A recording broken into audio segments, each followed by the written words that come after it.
Thank you, David. The Eskimos braved monsoon conditions last week in Guelph, and apparently the rain has followed them back to Edmonton. A heavy downpour began about 15 minutes ago as the Eskimos get set to entertain the BC Lions to wrap up week number 3 in the Canadian Football League. So if practice in the rain means anything, maybe advantage Edmonton. Mike Riley, starting quarterback for the Eskimos for 3 years, learned how to become a pro as the backup to his counterpart tonight, Travis Lulay. They've been good friends through that relationship, that 3 years, talked constantly in the offseason and through the first 2 weeks of the season. But interestingly enough, didn't talk much this week. They go head-to-head for the first time. Mike Benevides' Lions have won 6 of their last 8 visits to Edmonton. They won the season series 2-1 last year, looking for their first road win. Davis Reed's Eskimos, as mentioned, overcame the elements of the Ticats last week to post their first victory. Now looking for their first win at home. And the sky really opened up here, and adds that extra element to tonight. Hugh Charles said he liked playing in the tough conditions last week. He was the offensive player of the week. Did fumble the opening kickoff last week, and he is back to receive the kickoff from former U of A Golden Bear Hugh O'Neill. We're underway, and a special welcome to our viewers south of the border watching on ESPN2. Here comes the former Colorado Buffalo, and Hugh Charles with a good return. Bumped out just beyond the 50-yard line. Our starters to watch brought to you by Napa Auto Parts, where custom advice comes standard.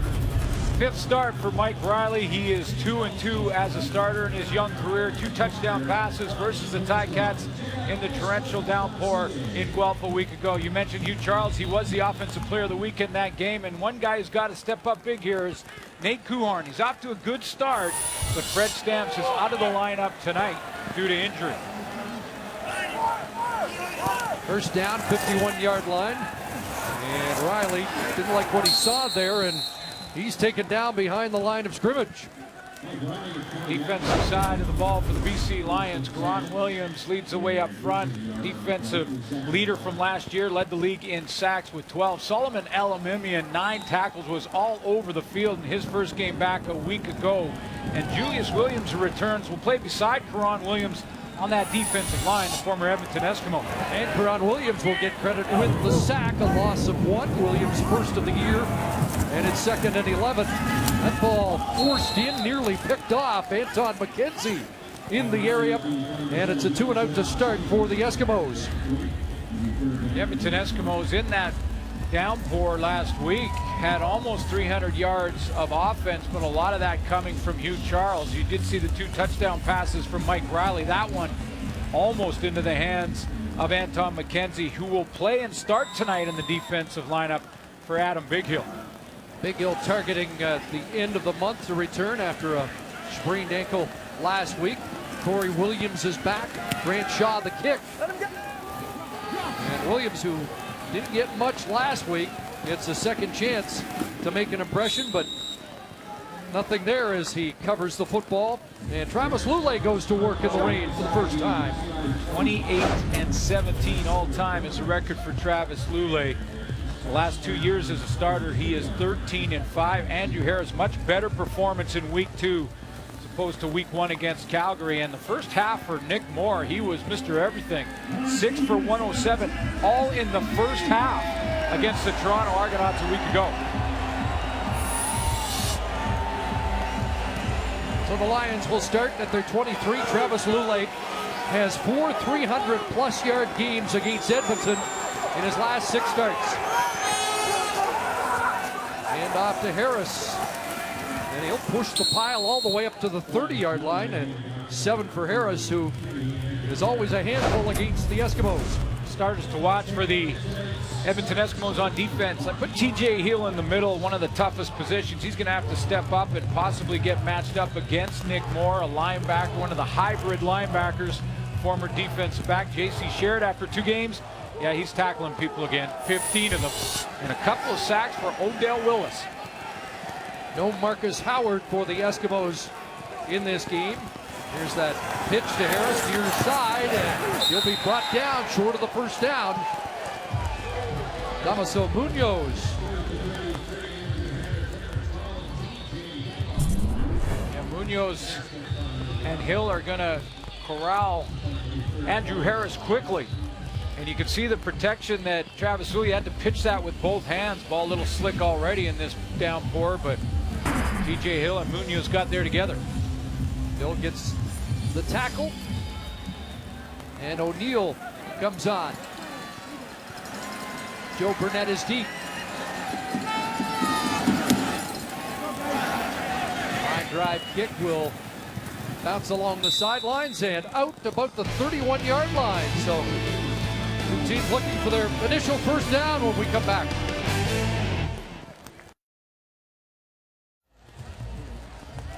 Well, we thought last week conditions were as bad as we remembered in quite some time, and these aren't much better. Darcy Seaton is on the sidelines, and Darcy, you've got to endure it this week. I can't find my umbrella, but I'm going to track one down pretty quick here, guys. Yeah, you talked about those monsoon-like conditions that the Eskimos played through in Guelph last weekend. Head coach Kavis Reed said having the fact that he grew up in South Carolina, he's seen his fair share of hard rain, but last weekend was undescribable, as he put it. The equipment guys actually couldn't dry out the gear before they loaded it back onto the plane, and from what we heard, all that waterlogged gear weighed an extra 500 pounds plus, guys. So here we go again, and this week there may be that extra element, some lightning and thunder during the last break, and Kim Murphy went to the sidelines, has gone to both coaches, and are monitoring on the sidelines with the storm trackers to make sure they can continue this game. Bud Steen is upstairs overseeing things from an official's point of view, and just prior to game time mentioned that the thunder and lightning storm cell was passing by us, and that we'd be okay. Left turn. But it took a left turn, and it's right over top. Now we can play in all kinds of rain, as you saw last week, but they will delay the game if the lightning is too close, and looks like we're going to continue for now.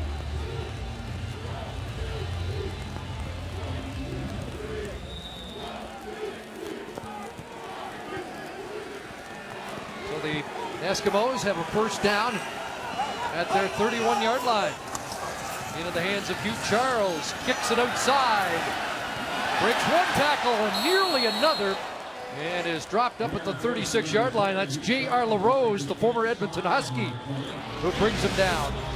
Big game for Hugh Charles in that pouring rain last week. He got a nice run, had 120 yards all in the first half, and 8 carries, and really led the Edmonton Eskimos. I thought he did a nice job in that rain when it really started to come down out of the backfield, catching the football. He did it better than some receivers who were really struggling in the rain last week. Offensive player, and they go to him early in this drive. 6 for Charles, 2nd and 4. Pitch to the near side, spins right into traffic. Solomon Elamimian with the first big contact, and it'll be another 2 and out.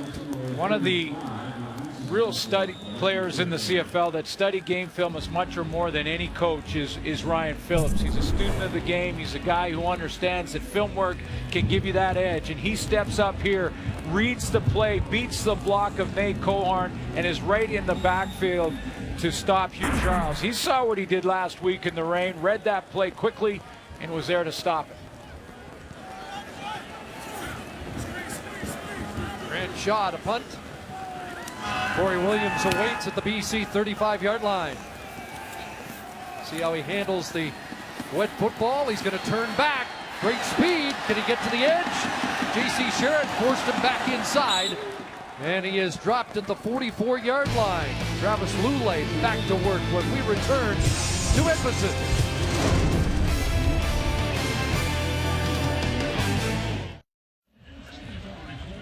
Steady downpour here at Commonwealth as we close out week number 3 in the Canadian Football League. 3 possessions and 3 2 and outs to start.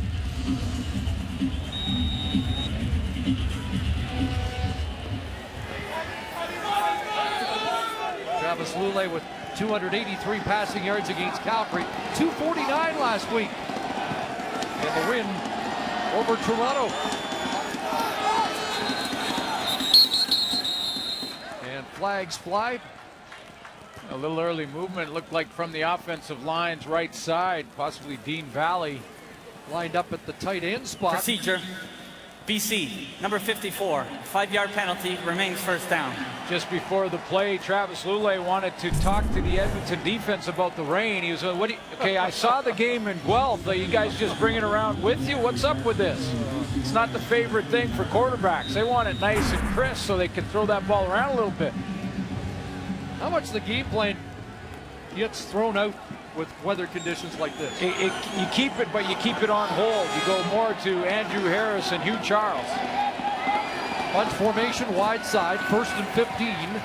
And over the middle, low and incomplete. Marco Iannuzzi looking for his first catch of the season. And we saw it last week in Guelph. The receivers have trouble with that slippery, heavy football. Yeah, it gets a little heavier.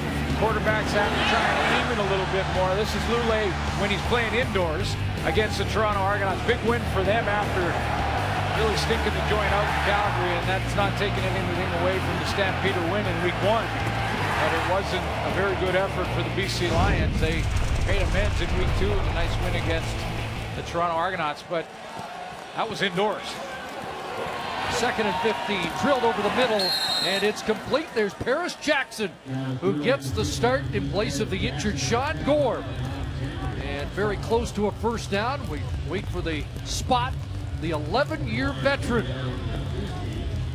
Yeah, Coach Jackson is how I talk to him now. He's the head high school football coach and has been for a while at Sentinel in North Vancouver, and said he wanted to say hello to all his players. He knows they're watching and wants to make sure he leads by example out there, and that's a good catch, and looks like it's right near the first down marker. Came in last week, 4 catches, 50 yards when Gore went down. Mike Benavides mentioned earlier today to me that Paris Jackson was the first player drafted by the Lions in the Wally Bono era back in 2003, the number 7 guy. So he's been with Wally Bono, Mike Benavides right from the start, and everybody excited to see Paris Jackson be a bigger part of this offense once again like he used to be. He had 4 catches when he replaced Sean Gore, who was knocked out of that game against Toronto a week ago. Didn't play because of some concussion symptoms this week. Well, 3rd and a yard. The offense stays on the field. Short yardage team with Tom DeMarco. And a fumble the snap, yep. And they're going to be short. Poor exchange. J.C. Sherritt flipped over the pile to make sure no progress was made. In weather like this, nothing's guaranteed, that's for sure. And you've got to make sure you secure that snap and handle it and then get that push. And Thomas DeMarco he either fumbled it a little bit. He's talking about it on that sideline. Lost the handle completely, actually. He had to go back down and get it. They had to find it. Did Ben Archibald come in there? Look at J.C. Sherritt direct traffic from that middle linebacker spot. Anticipate, then just hit it. So we're still looking for the initial first down of the night.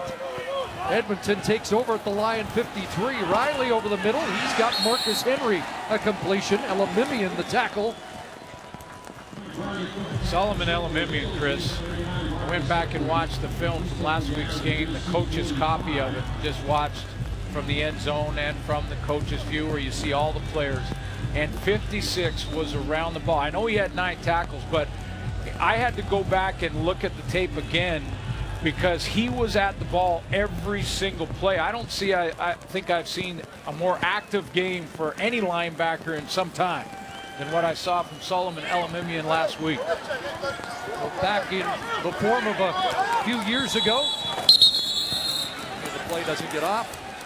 And it was great enthusiasm, just sideline to sideline, and after every tackle was jumping up and down. Time count violation.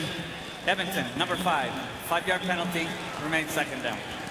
So they had carried Joseph in the second and short yardage. And they don't get the play off, and he'll go back to the sidelines. Interesting, they bring him on for 2nd and 3. It wasn't like a 1-yard quarterback sneak, but now Mike Riley's got 2nd and long once again.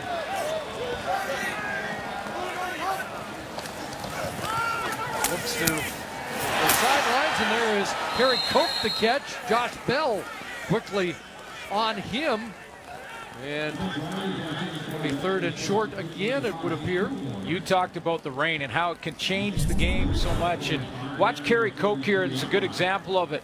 First of all, it's aimed out there, so it doesn't have quite as much zip. But look at Kerry Coke. Secure the ball with both hands first. Slow down. Make sure he has it so he isn't able to make a move in the open field on Josh Bell and is held short because of it. You just have to be a little more careful, take a little more time with the football, and that can take some yards away. A lot of the players opt not to use gloves in conditions like this, and Coke was one of them. Now Kerry Joseph's on 3rd and short.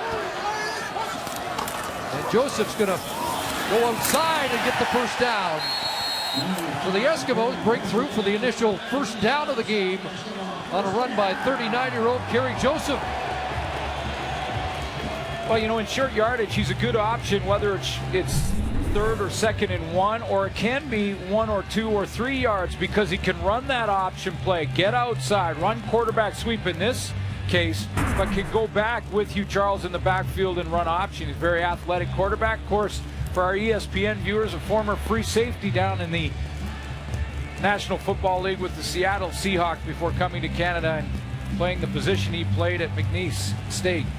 10-year veteran Dante Marsh, the Lions short side corner, shaken up on the tackle, and he gets attention. That will cause a shift in the Lions secondary. Take a quick look. Kerry Joseph is a powerful and strong quarterback. You can see Dante Marsh, number 31, as he's going to step up into this hole. Got the knee off the helmet. Yeah, perhaps? he sure did. Knee right in the ear hole. And I was going to say it looked like he was about to drop his head, which is, you know, fundamentally for the kids watching, you want to keep your head up, bow your neck, and really attack with your face mask. But he did keep his head up. He just caught the knee right in the ear hole.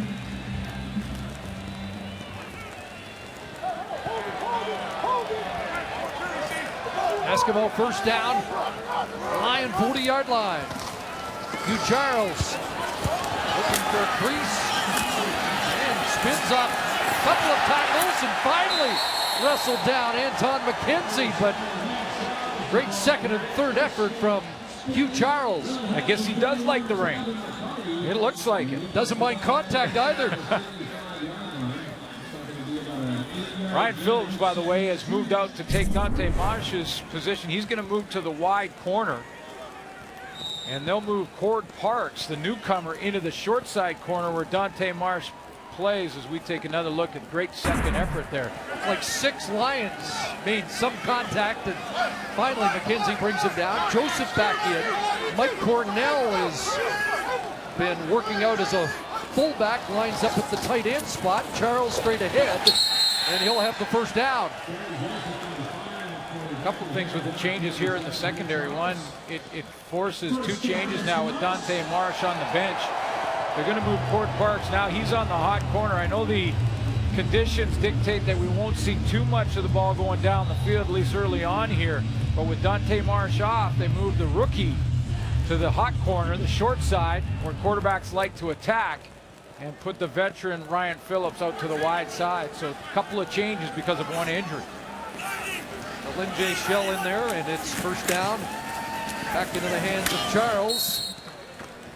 Dragged down by Cream Smith, the defensive end. I liked what he did out of the backfield last week. I mean, that was rain like I've never seen before. It looked like he was catching the ball well. He only had 3, but they were out there hands-only type catches like receivers. You see receivers making a regular basis, and then had the 119 total yards in a big first half when it came to rushing the ball. 2nd down, pressure on Riley. Gets it into the hands of Kerry Cope. And he'll be dropped just beyond the line of scrimmage short of the first down. Solomon Aluminium, Chris, came right down Main Street. And how about the presence of mind from Mike Riley and just the composure, because Aluminium times it up nicely. And he has the free run and the quarterback who's going to reverse out of there, pivot the other way, and have Aluminium right in his chest, still complete the pass out to Kerry Cope.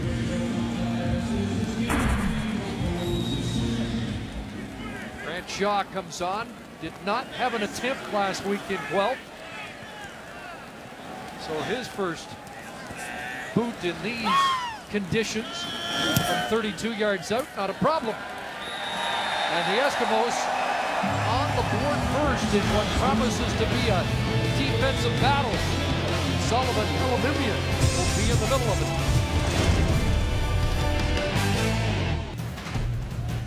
Eskimos score first after the turnover on downs by the Lions, a 32-yard field goal by Grant Shaw. The Lions want Edmonton to kick off. In these conditions, that's an interesting decision. See how it pays off. Giving another chance for the speedster, Corey Williams. Ducks outside, flag down, and he's forced out shy of the 30-yard line. Well, it's a matchup of old battery mates, Travis Lulay and Mike Riley, and Riley with plenty of admiration for the Lions' #1 man. He's one of the biggest names in this league, but you would never guess that if you sat there and talked to him. And I think that's why he's had that success, because he doesn't let it get to his head. He still puts in all the same work. You know, he's sitting there studying the playbook like a rookie guy would when he's a 4 or 5 year veteran in that system. And that's because he wants to know and be more prepared than anybody else on the field. A long field for Travis Lulay here after the illegal block. Great mutual respect for the two quarterbacks. And instead of starting at the 35, they start at the 14. You mentioned the decision. So much emphasis on field position on a night like this. There's Paris Jackson, another catch with the other middle linebacker right there. So Sheraton and Aluminium, this is their kind of night, isn't it? Yeah, and that's the goal of the two quarterbacks, is to keep it away from them when we're running these hot plays and underneath plays. Tough to push the ball too far down the field in this kind of weather condition, so it's going to be a lot of that hot route stuff, a lot of the inside cuts, quick throws. That's where the middle linebacker is roaming. Sheraton with 9 tackles, just like Aluminium last week. Leads the league with 15 coming into this game. And off to Harris, and he bottled up and push him back. Ball popped loose. Eskimos fired up. And where are they going to mark forward progress here? Looks like it's going to require a measurement, and if short, that deep in their own field with already one third down gamble. You know, and you talked about the decision to have the kickoff, receive the kickoff rather than take the ball in the 35 by Mike Benavides. And, you know, the only thing I could suggest is I know they want to see Corey Williams and they want to give him as many opportunities as possible. Maybe they have one Edmonton Eskimo slip in a rush lane or a cover lane, I should say, and Corey Williams with that speed can spring one, but he really hasn't been able to get out of the hole. He can't get going, so this is going to be short. And they're not going to try it again. Less than a yard, but after misfiring on the first short yardage situation. So with all of that and how it's turned out here, the Edmonton Eskimos should have the ball on BC's side of the field, and they wouldn't have. It's easy to second guess, but if they take the ball in the 35, it's a different story. Burnett and Cote await the O'Neill punt. And it's Burnett at the 50. Cuts it back across midfield and fumbled the football, but the Eskimos are back on it.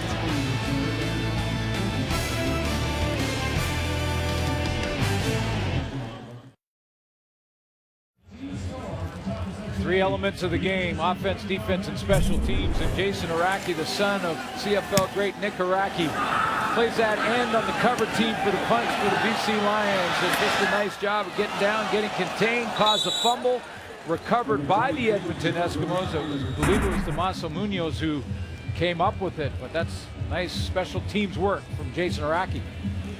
Came into the game with 3 special teams tackles in the last few years, among the leaders each year. But here are the Eskimos starting once again on the Lions side of half. BC 51-yard line. Play action fake to Charles. Shovel there to Kerry Koch, and again, first tackle is missed, and Koch is pushed out at the 47.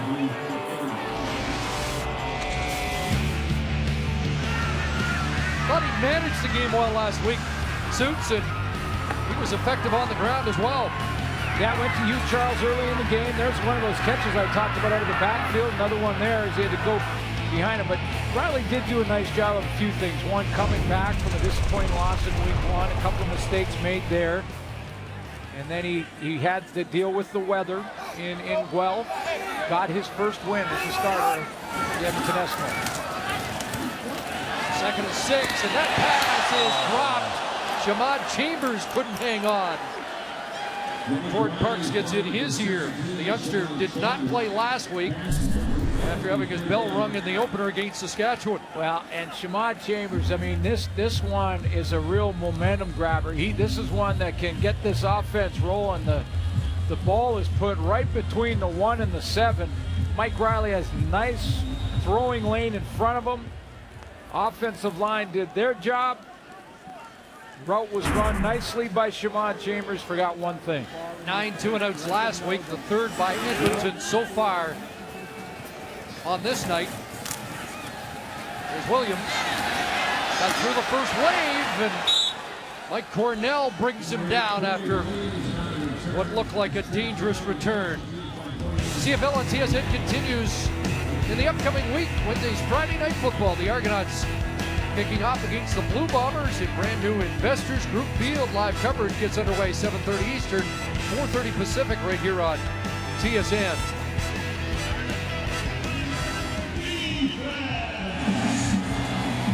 Well, the Lions looking for some offensive traction on a wet night in Edmonton. Final minute, first quarter. Marco Iannuzzi takes the handoff, gets to the outside, and he'll be bounced out by the safety, Donovan Alexander, near a first down. And so many of these Lions deployed by Jacques Chapdelaine as men who can run the football. Well, the receivers get a chance to run the ball. Emmanuel Arsenault got a few chances last week. This time it's going to be Marco Iannuzzi, but he gets some help from Arsenault right in the middle of your screen there. Emmanuel Arsenault came all the way down, makes a crack block to get Marco Iannuzzi to the outside, so receivers helping each other out when they get that wide run. 9 for Iannuzzi. 2nd and a yard. Andrew Harris will have the first down. Take one more quick look, Chris, at that nice crack block coming from the outside in for Emmanuel Arsenault.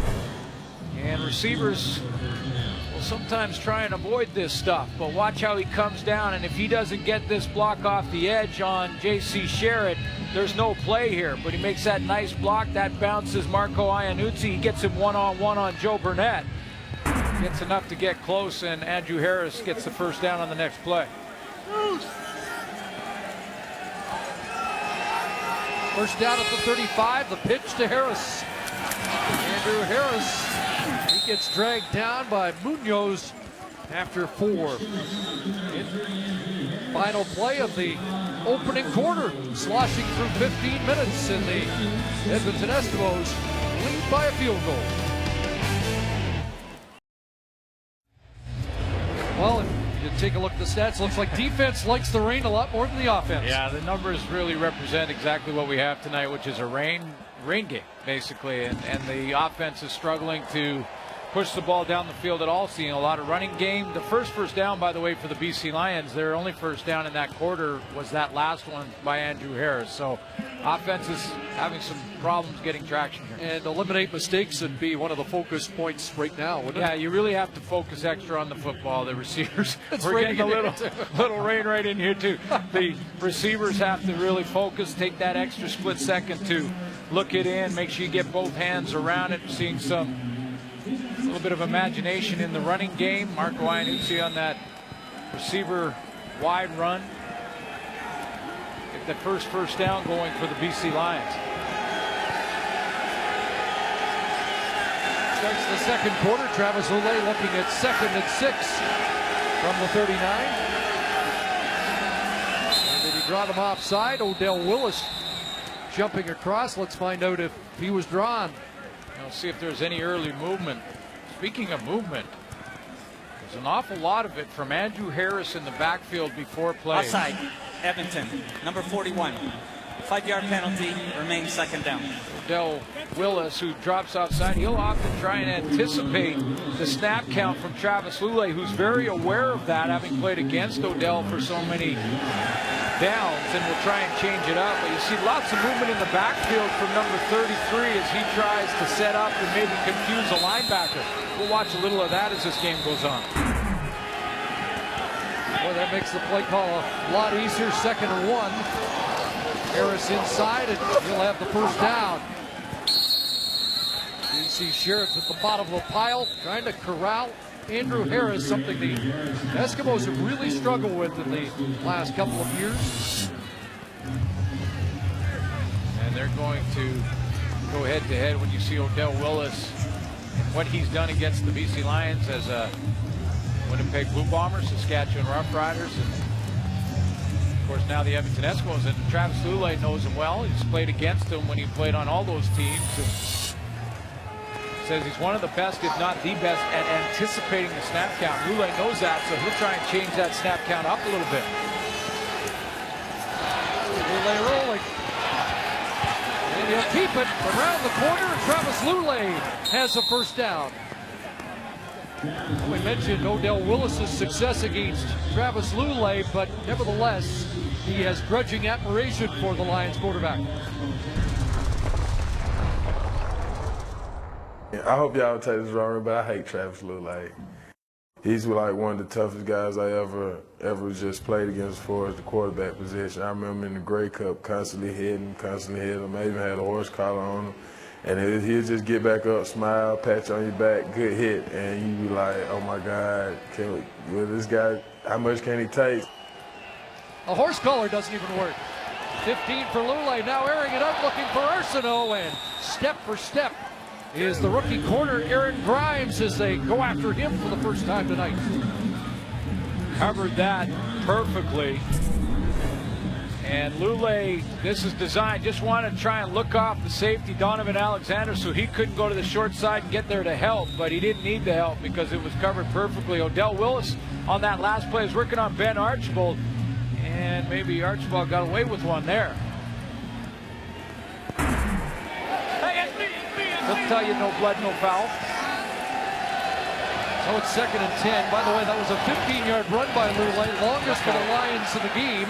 Andrew Harris takes the swing pass, trying to get outside and nothing doing, as he ended up tripping on the wet turf and will be stopped for a loss. And he lost the handle too, had to adjust quickly there. Chris, watch how he gets out to the open field, and this is what I talk about when he wants to make the moves with the ball in his hand, back and forth. He wanted to cut back here, looked like he dropped the ball there. Wow. Was knocked out a little bit, almost lost it to the Edmonton Eskimos. When in doubt, sit on it. Exactly.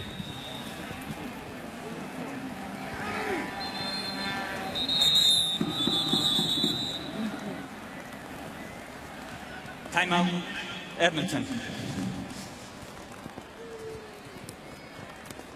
They have a personnel issue. It looked like, just doing a quick count here, looked like they have the right number on the field.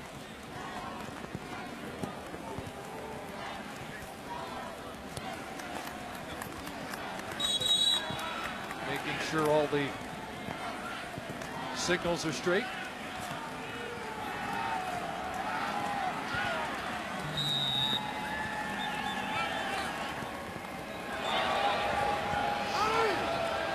McNeil ready to go. Let him go, let him go. Little snap from Jordan Matichuk. The new long snapper for the Lions. And Cope with a little tiptoe move down the sidelines and then gets drilled. Rowan LaValle has been a force on special teams for the Lions, has 6 already. First regular season meeting between 2 old buddies and former teammates who had a chance to chat yesterday and again on the field today. And Travis Lulay mentioned that they're very similar in their approach to the game.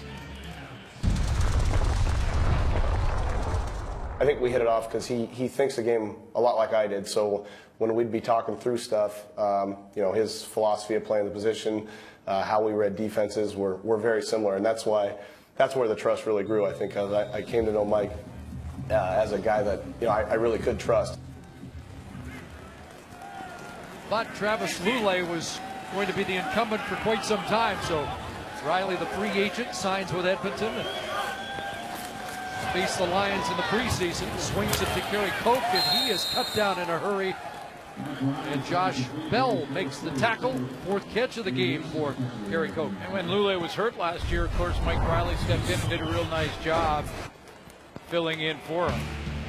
Both teammates there in the locker room from a year ago, and there's Riley as a BC Lion warming up together, and as I mentioned, becoming real good friends. Their families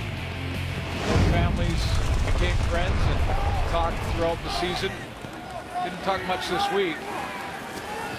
Loss of a yard for Coke. The long out to Kuhorn, and it got there. Kuhorn the catch, taken down at the 25-yard line by Cord Parks. And the Lions mentioned earlier today, they know that's one of Riley's bread and butter plays, and they were going to be trying to jump that route today. First chance, though, goes Riley's way.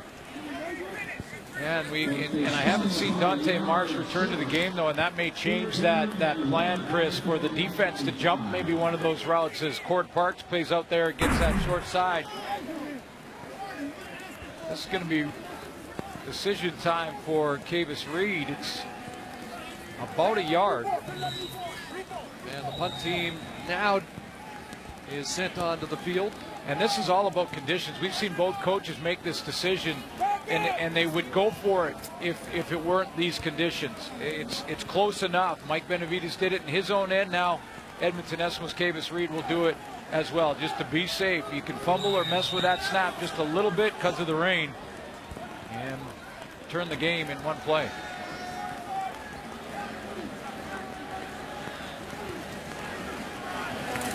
Corey Williams awaits at the 45-yard line.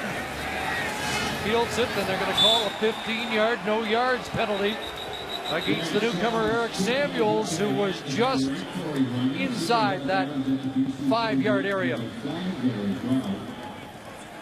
Boy, that one was close. Now the crowd here that are sticking it out, a lot of them are underneath right now. No yards. Wait out this rain. Edmonton, 15-yard penalty, first down.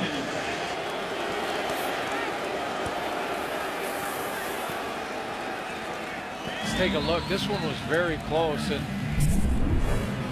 I didn't think initially he was. As the ball's caught, and that's 4 yards. He has to get 5. It's about four and a bit. Yeah.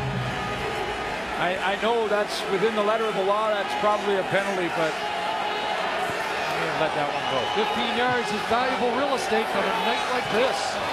Harris goes there, and Sherritt will finish him off. Damaso Munoz, he flashes, and he's one of these guys that is, a great team player, first of all, because J.C. Sherritt gets a lot of press, and deservedly so. When you lead the league and break a league record, league that's been around for over 100 years in tackles like J.C. Sherritt did, he's going to get some press. But Munoz, he stepped up there and had Andrew Harris in the backfield. He was 4th in the league in tackles last year. 2nd and 6. And Lulay's in trouble and taken down. Odell Willis. Got a spot right there, eh? Odell Willis, Chris, made him pull it down. Lule wanted to step up and deliver the football. Couldn't do it because Odell Willis turned him. He came around the edge and just got a hand on him, and that's created the problems. Willis is coming from that side again, working on Ben Archibald. Watch the anticipation, the speed rush off the edge. Little Sewell there, and he'll get credit for the sack. Brandon Lang as well. And a low kick by O'Neill skips out around the 25-yard line. Big defensive play by the Eskimos, who get to the quarterback for the first time.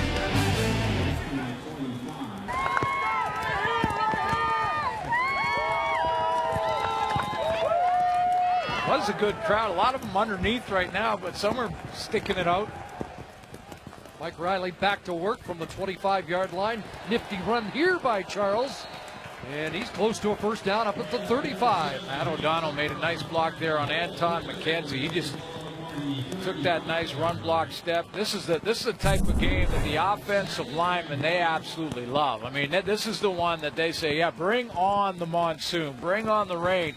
He's going to step out, get on there on Anton McKenzie. Nice kick out block to open up the hole for Hugh Charles. This is a game where the Hoggies play against that front seven and they just get down in the mud. If it was real grass, it'd be mud. Big O'Donnell, 6'11", 340. Second and short. Joseph hands it off, and Charles bubbles it back. Gets to the edge and has the first down. Skips out at the Lion bench. And Ryan Phillips into defensive coordinator Rich Stubler on the sidelines.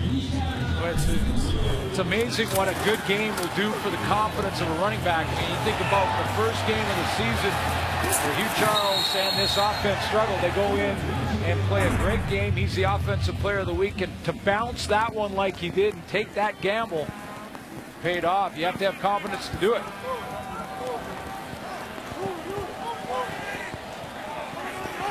Seven yards of first down, so back in his hands. That time contact behind the line of scrimmage. He got back across for maybe a yard before Corey Banks finishes him off.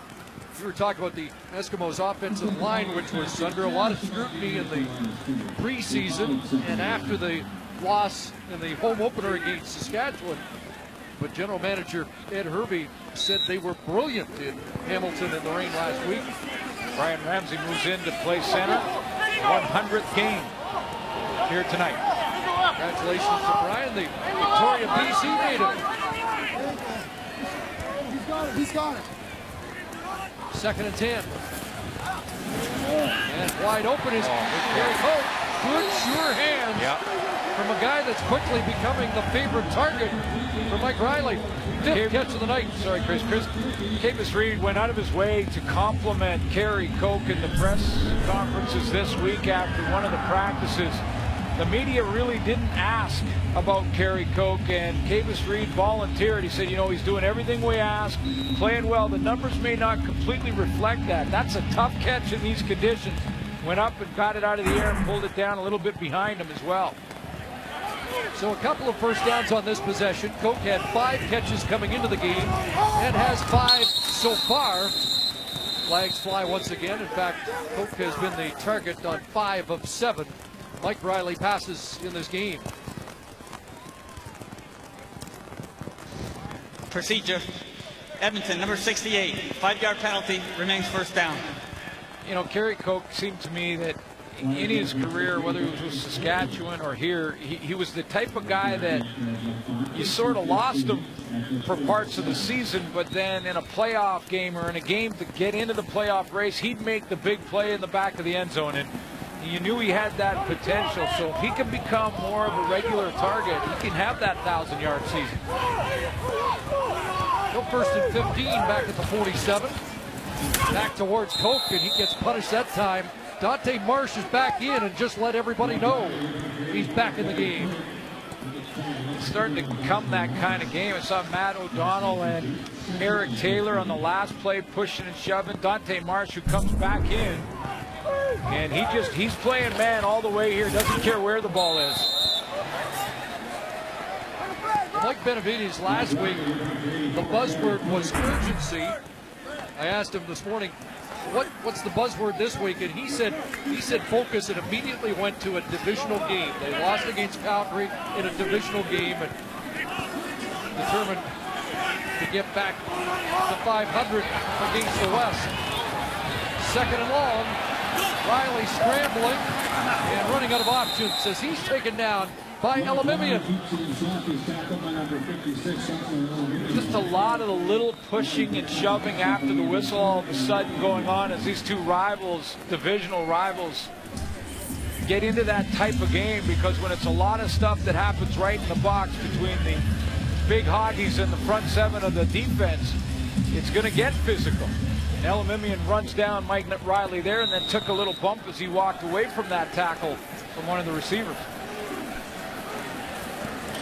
So a couple of first downs and now a punting situation for the Eskimos. So one hopper to Williams and dragged down right at the 30-yard line. Just over 5 minutes left in the opening half. And win Commonwealth. Well, it's a game where the defense is, I don't want to be bold, but I don't think we're going to see the offensive player of the week for this game. Probably not. Not if Greg Marshall has his way. No, and he's got to be proud of his defense and the way they played against the run and how it's improved since week one. Week one, they gave up 144 yards and didn't look all that great. But in week two, last week, in their win, only 66 yards rushing against, and only 47 for the Lions so far. 15 of those have come from Travis Lule on scrambles, so that run defense playing well again.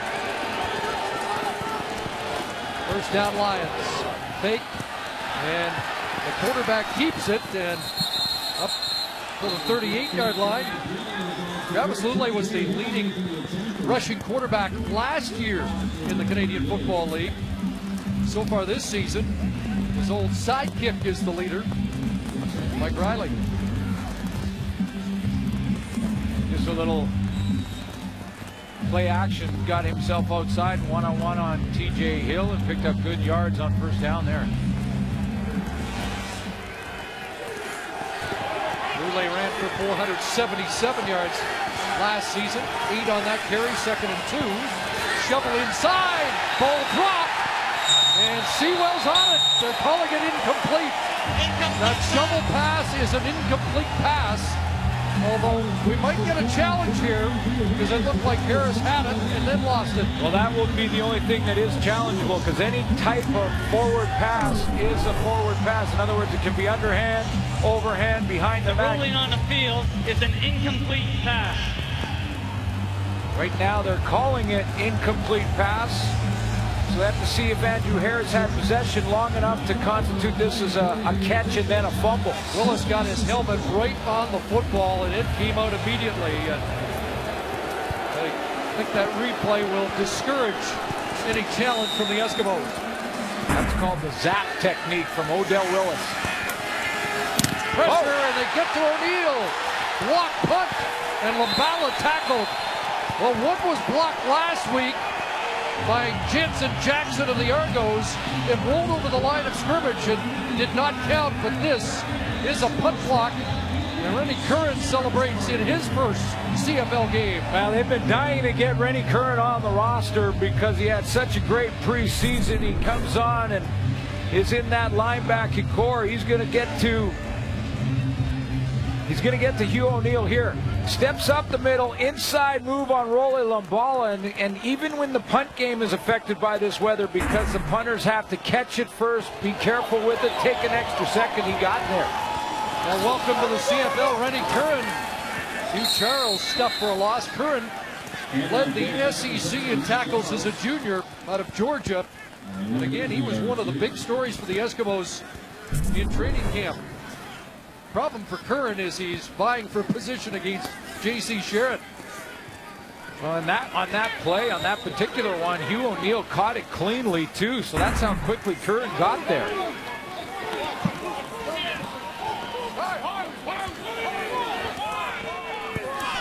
Second turnover of the game. Hugh Charles loses 2, so it's 2nd and 12. Time for Riley. And underneath is Calvin McCarty. He gets swarmed and finally taken down And he'll be short of the first down, and flag flies late after that scrum. This started about 3 series ago. They're pushing and shoving. And I was wondering who was going to draw the first flag.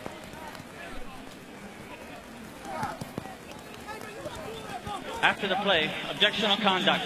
Edmonton, number 31. A 10-yard penalty, be third down.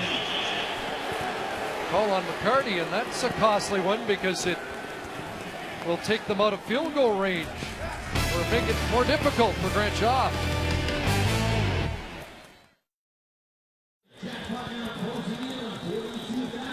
Kelvin McCarty called for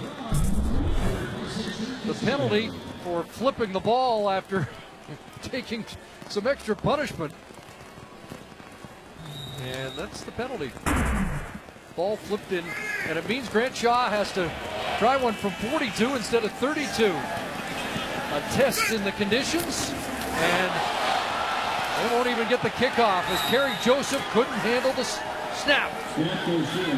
But you know, Chris, you know, we had to go back and look at that Calvin McCarty play again because it really could be a game changer. I mean, it takes them and makes us a very difficult field goal at the best. I mean, back another 10 yards in these conditions is like a mile, and they don't even handle the snap there. Now turn over the football at midfield on a very questionable penalty on Calvin McCarty. I mean, it is under the list of zero tolerance when it comes to any sort of throwing the ball at the opponent or anything like that. But so no damage done against the Lions after the punt block, and here's Andrew Harris, and he gets drilled again as Chris Thompson steps up, at a shimmer. And I know, I don't want to belabor this point, but the league sent out a memo to all the teams this year talking about gestures, whether it be that throat slashing gesture that we've seen, or throwing the ball at the opponent, or throwing your helmet at the bench. And they said, we want to clean that stuff up, so there'll be zero tolerance. Any type of indication that you're doing that, you're going to get called in that. But that was just sort of a little toss in the air more than a throw at an opponent. Questionable at best. 2nd and 7. Lule. It's it off to Harris, and here's a big one. Andrew Harris crashing down inside the 40-yard line as they finally get Harris outside. 75 catches last year and 218 receiving yards against the Eskimos for Andrew Harris. Looks like J.C. Sherritt's got to cover him, and he kind of drops back and then has to come up. Nick Moore gets in his way. That's why Andrew Harris is able to get outside and all that running room down the sideline. 22 for Harris and a first down. Roulet rolling. Looked like he'd take off and now drops the ball, and it gets fumbled out of bounds close to the line of scrimmage. J.C. Sherritt cut him off. Roulet was still looking downfield, and that's when he lost the handle. He got the corner because Andrew Harris cut off Odell Willis, but you're right, just at the end of that play, as Sherritt was running him down, he lost the ball, but was the last to touch it when it went out, and it'll be BC football. Mark it out at the 39, so it's 2nd and 11.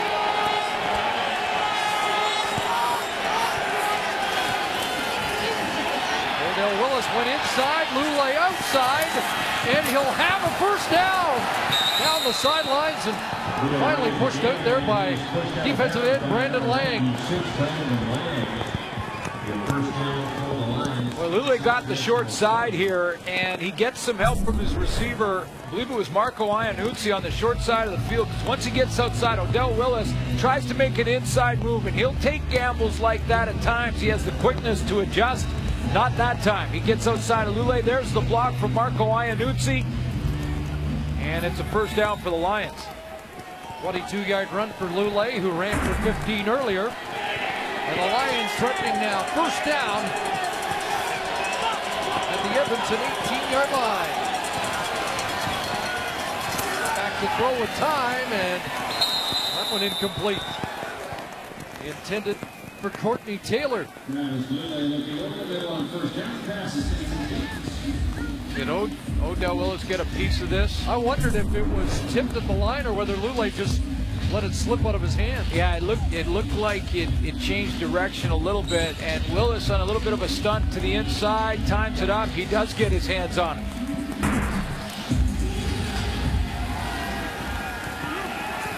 He's been a story tonight.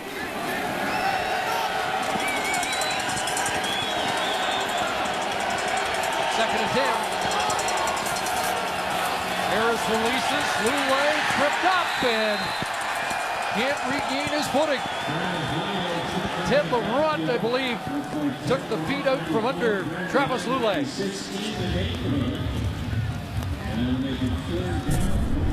Off to a little bit slower of a start than I thought Ted Laurent would get off to, but this is just a nice rip move with the right arm as he gets under the pad level of Kirby Fabian.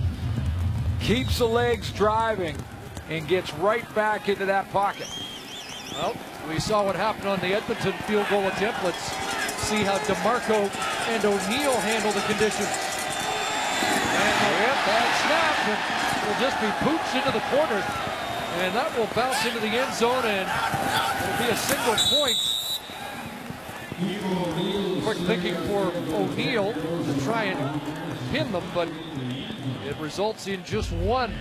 Fred Stamps coming out prior to the game, a game time decision, and Stamps missing from the Eskimo lineup.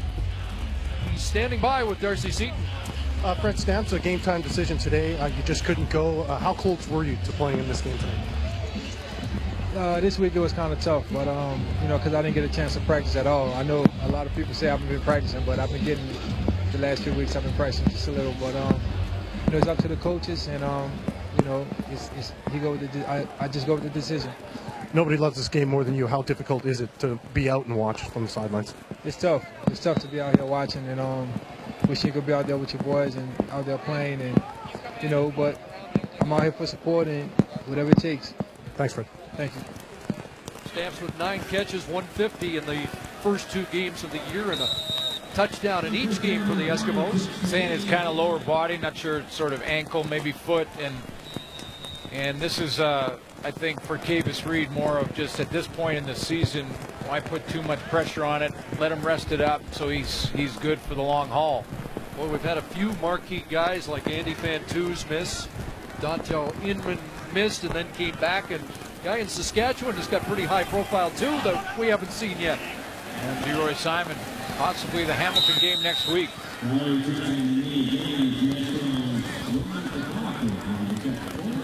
Well, the Eskimos running the clock down here, and a reminder, GMC's Live at the Half is coming up. Paul LaPolice and the coach's playbook, and Dave Jock, Matt and Schulte will give their take of what they've seen in this game, and also that Hamilton win over Winnipeg. Guess we won't see from Mike Riley in this last series there a throw. You didn't see a pass on the final play of the opening half. Well, we got through 30 minutes in the rain. Not much offense. 3-1 Eskimos here at Commonwealth. Well, it started raining in Edmonton and over Commonwealth about 15 minutes before opening kickoff, and it hasn't let up. And obviously a huge factor in the opening 30 minutes of this game, although Ed Hervey mentioned it's not close to what he thought the conditions were last week in Guelph, but we saw it impact the opening 30 minutes of football. Now, both teams struggling with it. We see the drops from receivers, the fumbles. For the most part, both teams have been able to recover their own mistakes, but even in the kicking game, holders having trouble putting the ball on the tee. Both BC and Edmonton, and it affects the strategy as well. We've seen both coaches punt on third and very short in their own end rather than go for it like they do if it was dry. It's almost as if these coaches now have to turn into baseball managers and manage the game and the conditions and almost make the right calls to make sure that you take advantage of those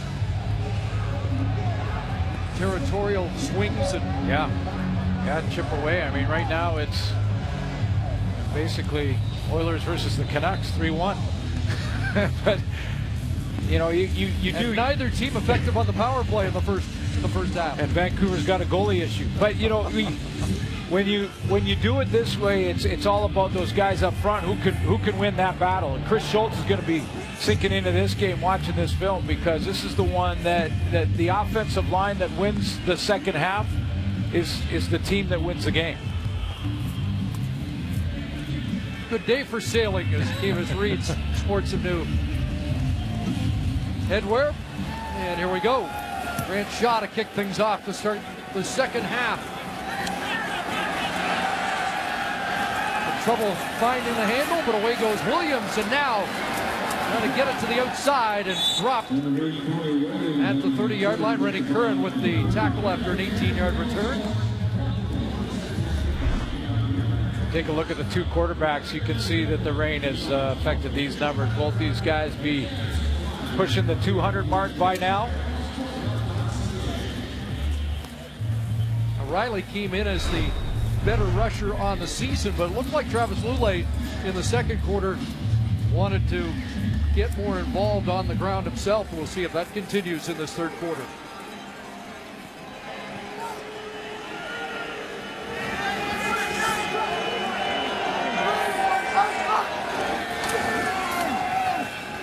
Go to the far side. There's Nick Moore, who had that big first half last week against Toronto, and a 9-catch game.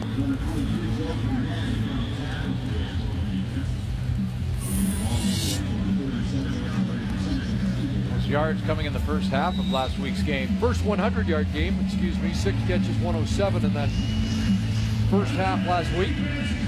You see both offenses we've seen in the first half here, Chris, that they've got to run those inside cuts, and that goes right into linebacker territory. So for the receivers, they're taking those big hits. They're going to take a pounding.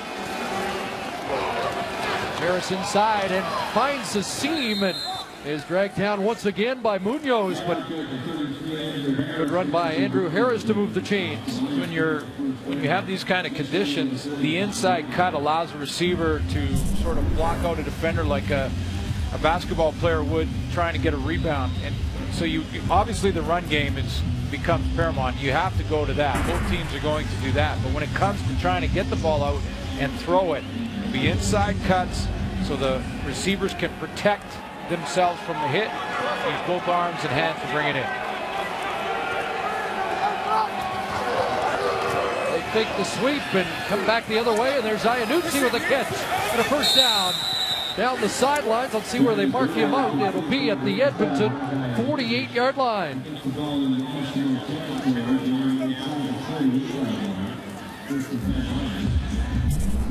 Marco Iannuzzi is going to come.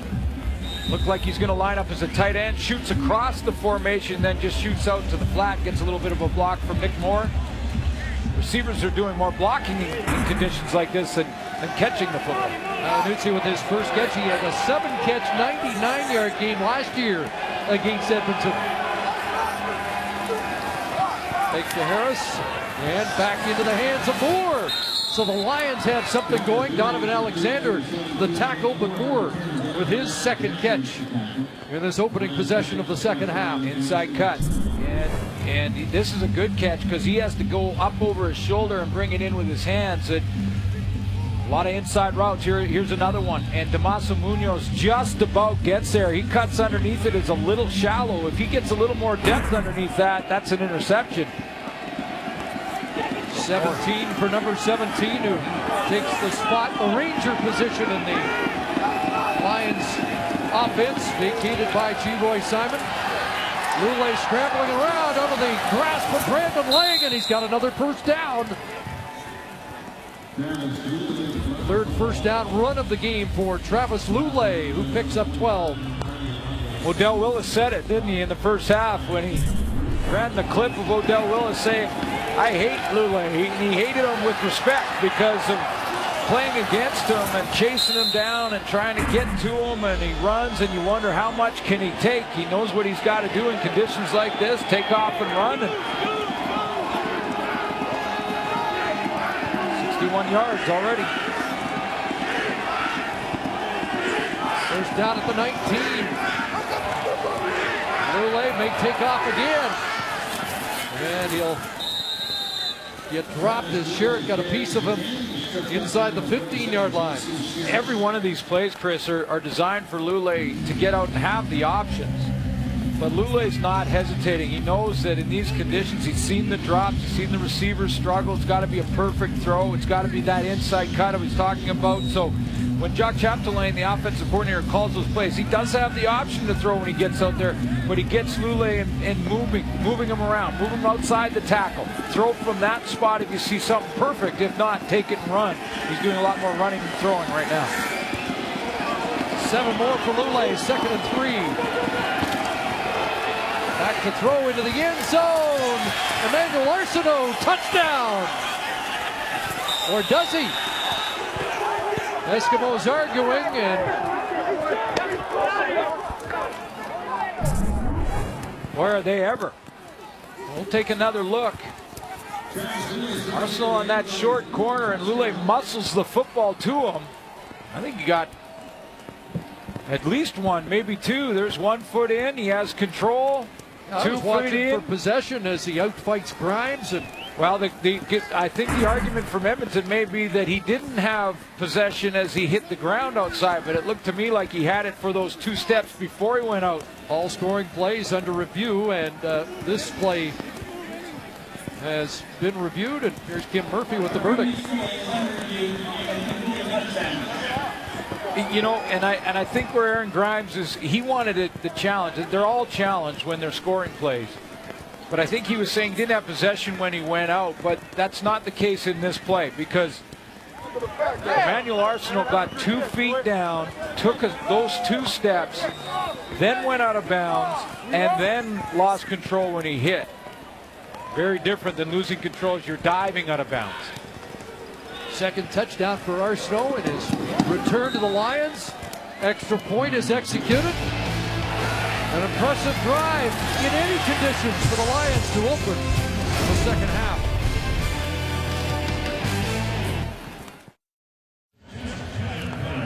Well, 7 plays, 80 yards for the Lions. Manny Arsenault capped it. Travis Lule 4 for 4 in the drive. Andrew Harris early to kick the drive off, but he did get Marco Iannuzzi on that little swing pass. He ran for 18 yards on the drive. Nice inside cut to Nick Moore. And then I mentioned muscled it through the rain, and the officials got that call bang on right, because Emmanuel Arsenault survived contact with the ground with his feet when he came down for a couple of steps. That ball just rolled out of bounds. An illegal kick called by former CFLer Dave Donaldson down in the corner. Lions had 99 yards of offense in the first half. They put up 80 on the opening drive of the second half. Out of bounds, BC. First down, Edmonton on the 45-yard line. Eskimos fortunate that that ball did just have enough momentum to roll out. Otherwise, they might have been pinned here off that kickoff. Instead, Riley will try to respond after that impressive drive by Lule. Riley's turn, and the Eskimos start at their 45.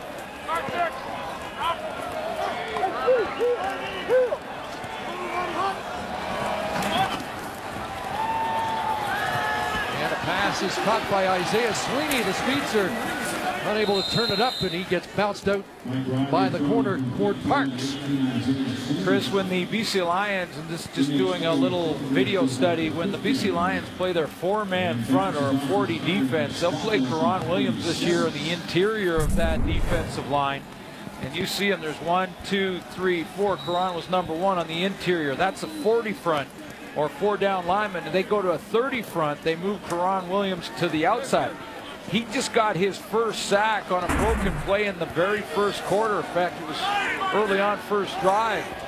He's trying to figure out playing both spots. 2nd and 8. Far side and incomplete. I charted with Karan, sorry Chris, I charted what they did last week against the Toronto Argonauts, and I saw in the 40 front 23 times they ran that 40 defense with 4 down linemen.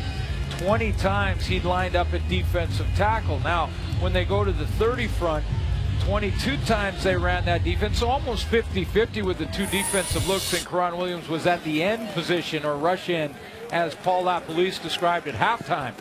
He talked about those different positions. So they're moving Karan Williams around a little bit. Of course, he led the league in sacks last year. Started as a defensive tackle. There's Williams having trouble with it. Picks it up back at his 15. And he'll get wrestled down there by Cornell. Capicotti on the scene, and Curran. Karan Williams and the Lions have the lead here early, second half.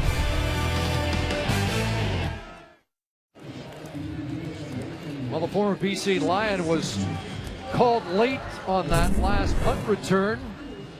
It's working on Nicaragua. You're going to see Josh Jesse to the right of your screen right there. Just go up to the neck of Kyle Jones. 8th rough play call against the most penalized team. This has been a problem for Edmonton, and the most penalized team in the league after 2 weeks, and special teams was an issue. 12 special teams penalties after 2 weeks.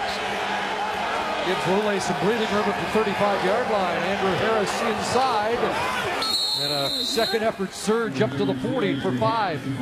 Next closest team after 2 weeks, Chris, was Winnipeg at 8 penalties. So, you know, that's a lot of yardage when you're averaging over 100 yards and penalties a game. Think of the length of the football field, and the Edmonton Eskimos at 113.5 after 2 weeks. A little more breathing room for the BC offense. Eskimos 15 penalties, 137 yards last week.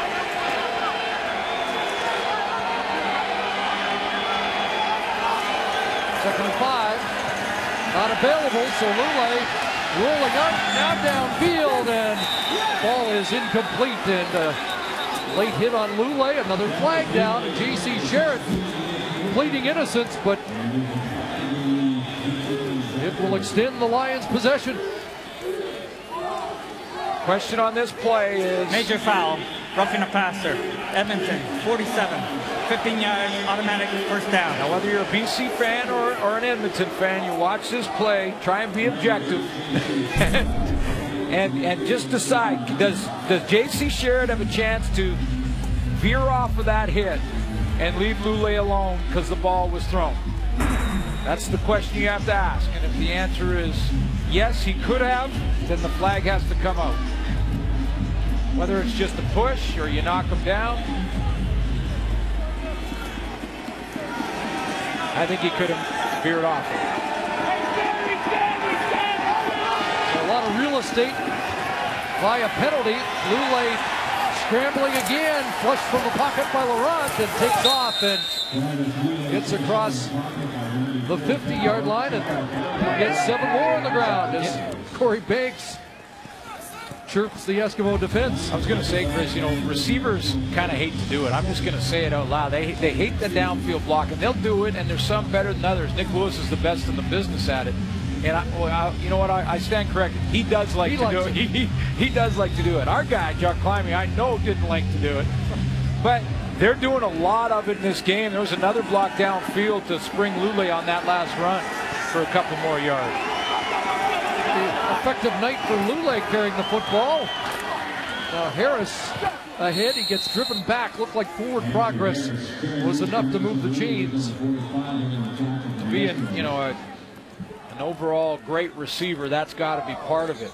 And Tomaso Munoz on the play before was blocked. I believe it was Nick Moore downfield.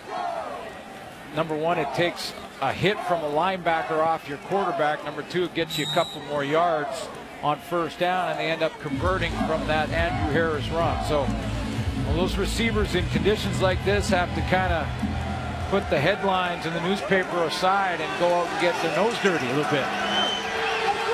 Lule has outrushed Harris 68-45 in this reverse here, and it's Iannuzzi around the corner, and he'll get another first down run. And Lule with a cut block, and then celebrates with his teammates on the sideline. And I just had a Matt Dunnigan flashback at that very moment. That play took a little bit of time to develop, and it gave Lule a chance to get out there, and he watched the quarterback come out. He's going to cut block, gets a nice one. Brandon Lang, now watch him go over there. He goes to the bench, and yeah, baby, how about that block? Well, he just ignited the Lion bench. They have a first down, a 12-yard run for Iannuzzi. His second carry of the game. And Lule will take off again. Travis Lule gets down.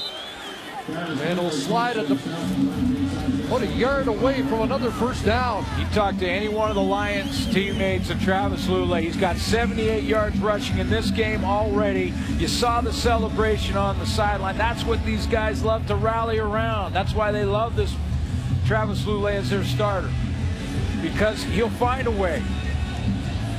If he can't get the ball down the field, if he can't get it to the receivers for whatever reasons, he'll run it. He'll take those hits. He'll throw a block.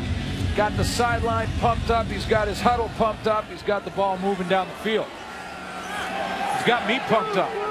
Big second half. He's adjusted to the conditions. Second and short. Back to Harris. First down. You don't think the offensive linemen see that and they turn around and they look at each other? Like, when they see that big block, you'll see Matt Norman turn around, look at Patrick Kabongo and say, you see what our guy did there? Our guy just put it on the line for us. Let's get him some time. Let's get out here and get after it. That's what leaders do.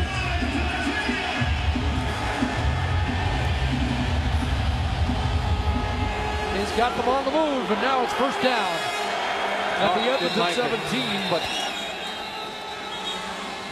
there was a coach, I think it was Mike Benavides, halfway down the field trying to call a timeout. BC.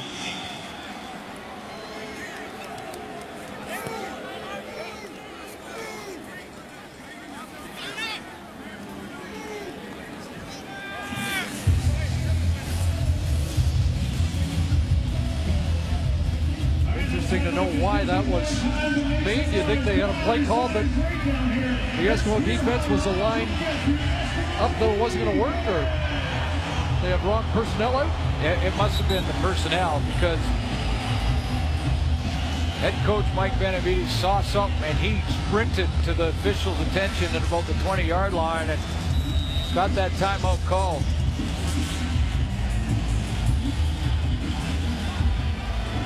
So they've rebooted.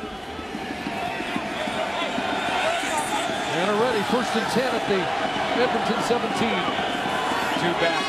Love it. Roy Lambala in the backfield. He releases, so does Harris, and he's got it. Andrew Harris brings the tackle. Touchdown. Kavis Reed said Andrew Harris is our Achilles heel, especially in the score zone. And that continues tonight. Two backs in the backfield. Don't see much of that anymore in the Canadian Football League. That's where it starts. You're right. Both backs release. Roy Lambala out one way, Andrew Harris out the other. They kind of crisscross in the backfield, but I love the second effort. Lowers his pad level, takes the hit, absorbs that one, and bounces outside. TJ Hill, Joe Burnett couldn't bring him down. Harris hits pay dirt, and the Lions look very impressive in this second half as they open up a 15-3 lead. 17-yard touchdown, second of the year for Andrew Harris.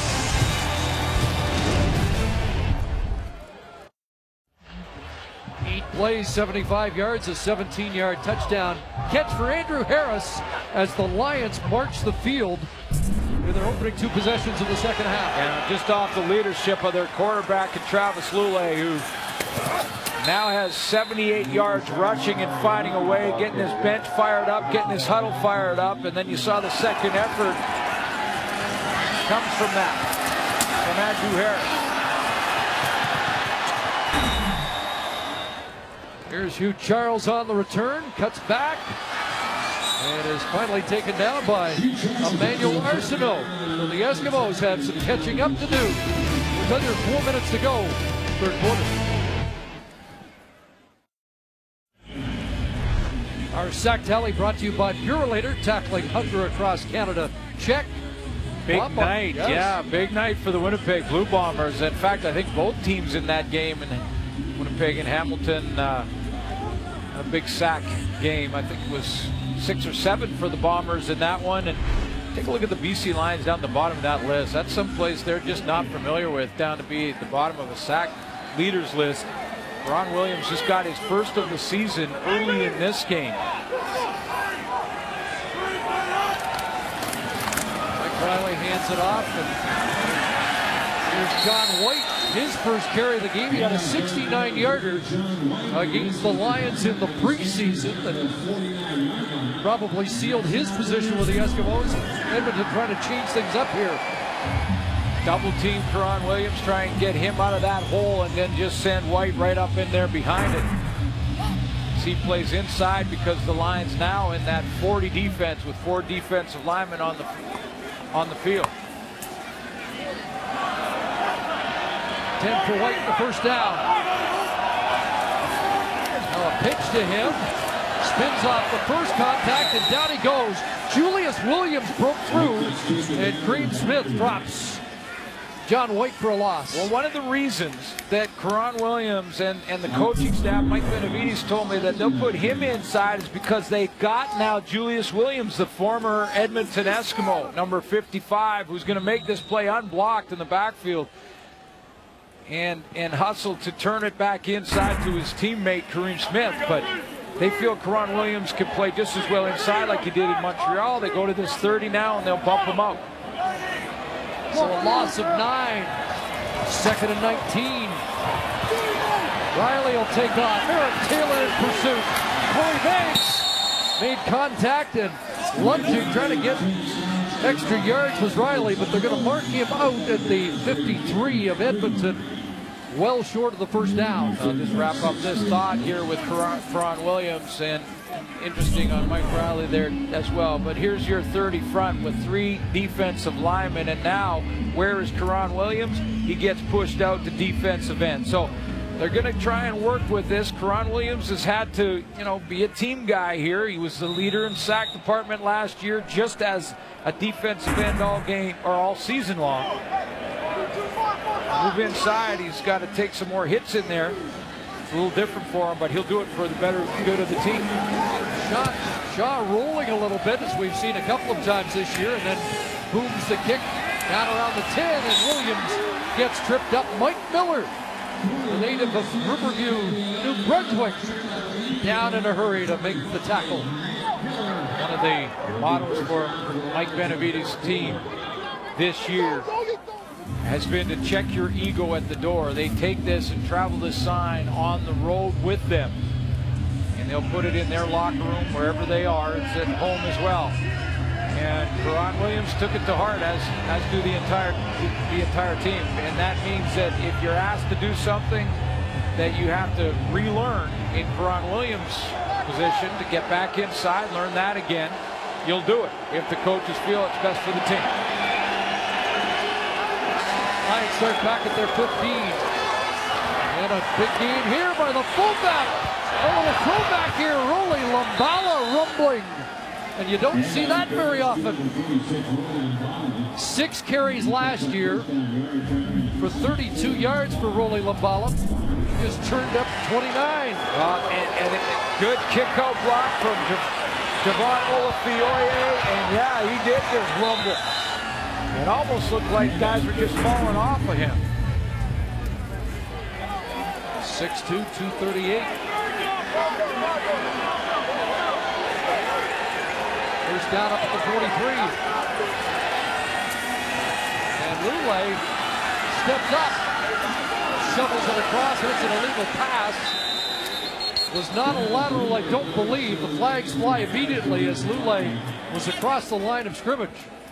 Yes, he was, and it was forward, so this will be coming back. By the way, that Rolly Lumbala run, 29 yards, the longest of his career, and this play will come back. Illegal forward pass, BC.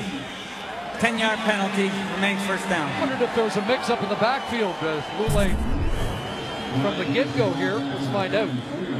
take a look. You see the line of scrimmage is 2 yards shy of the 45, so you're at the 43-yard line. He spins out of that, doesn't see anything to the field now. Stop it there right now. Boom, boom. That's a forward pass. Lule, a career-high 78 yards rushing. Looks one way, and now Harris on the other side, and not going anywhere. Damaso Munoz there again.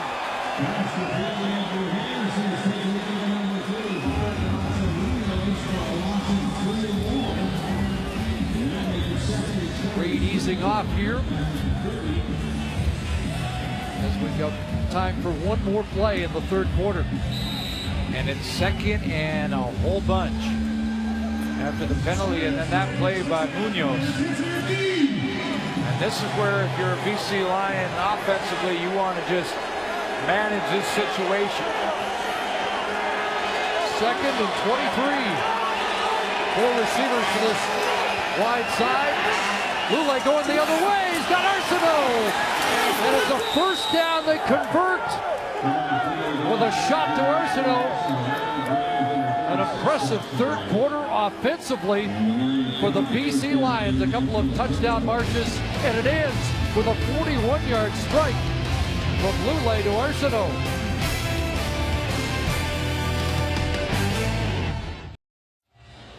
We talked a lot about the rain being a factor in the low offensive stats, but the BC Lions kind of takes that excuse away, don't they? Well, Travis Lule has found a way, and the way has been to run the football. He's got a career high in rushing, and he's really inspired the entire team. And I said in that second and real long situation that's the one you want to almost manage.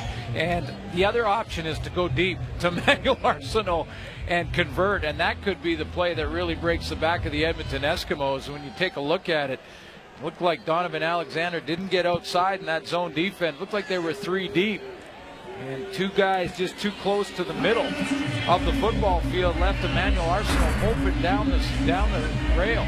So he's got a career high in rushing with 78 yards. He's hit Arsenault and Harris for touchdown passes in the second half. He ends the third quarter with a 41-yard shot to Arsenault. Travis Lule's on fire here. And they start the fourth quarter, first down at the Edmonton 39. There's Harris trying to get outside. J.C. Sherritt won't let him turn it upfield. Well, that's a big play to Arsenault, though, to get second and that much. I just want to show you Donovan Alexander. Now, this isn't, I wasn't in the huddle to hear the call, but when you take a look at the 3 deep, stop it there, guys. You got 1, 2, 3 deep players, and they've got to split that field into thirds like this. If Donovan Alexander doesn't widen enough, it leaves Emmanuel Arsenault open down the sideline. That's a big play in second and a whole bunch. The Edmonton Eskimos would have got good field position in the punt there. Now, I hate to put it on him. Maybe the corner isn't supposed to drop deep there and be the third player, but it looked like he could have come over and helped if he was a little bit wide.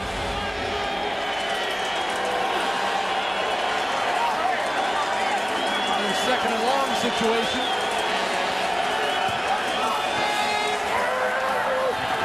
Lule looks for Nick Moore off his fingertips, and it will fall over the head of Alexander and incomplete.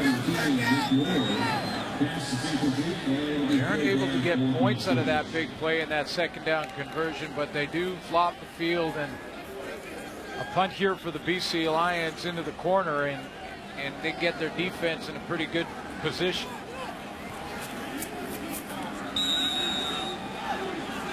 So now O'Neill to punt to Joe Burnett.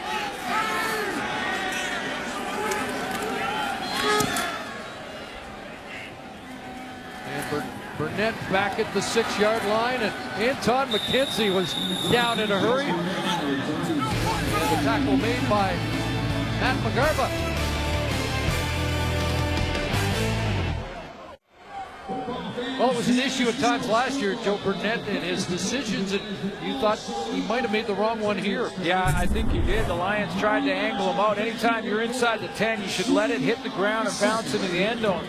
Joe Burnett decides to play it there. Now, maybe it does go out and pitch maybe a little bit deeper, but if it goes in the end zone, they give up a single, they get the field position instead. The single doesn't make a difference in the score right now, one way or another. It's still 2 possessions. That was a mistake, mental mistake by Joe Burnett. So it remains a 12-point lead and a long field for Edmonton. Take to Charles, and Riley will take off. Mike Riley surging up to around the 20-yard line, and he's got to do what Travis Lulay did. Well, you see, he's learning, and he's falling into those old habits, which is to learn from the guy that he learned from in BC, which was Travis Lulay. Travis Lulay has a career high tonight rushing the football. He's figured out earlier that this is what he had to do to move the offense. Riley's been watching that from the sideline. He saw his good friend over there, and now opponent take control of his offense by running it. He's doing the same. Riley had averaged 9 yards a carry so far this year, 9 on that. So Gary Joseph of the short yardage team comes on, and Joseph's got the first down, met there by Dante Marsh. Riley's got some catching up to do on Travis Lulay in the rushing department in this game tonight. Led Lulay coming into the game, but not tonight. But we've seen second to last play of the last series from Edmonton was a Riley run, and then one in that previous play. So you see more of them through this fourth quarter take off with the football. Rain has stopped. Decent conditions for the final dozen minutes.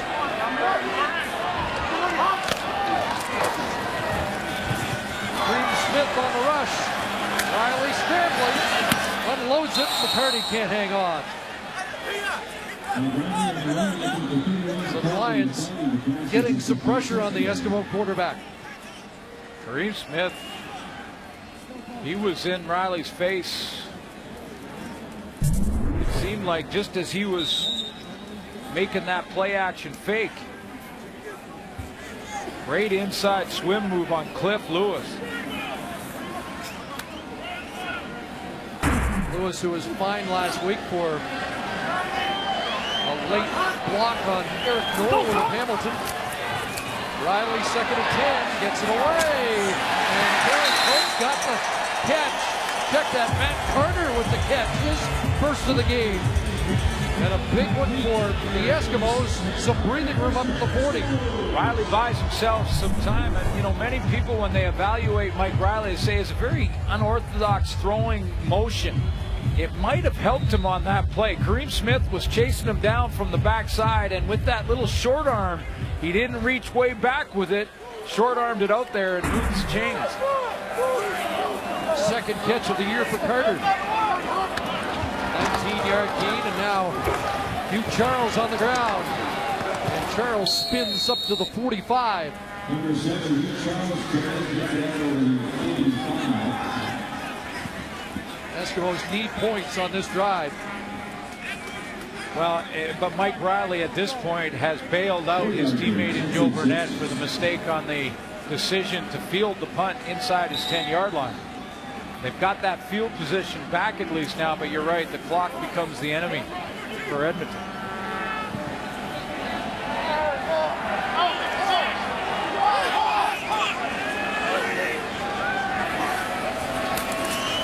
Second and 6, right there in the flat.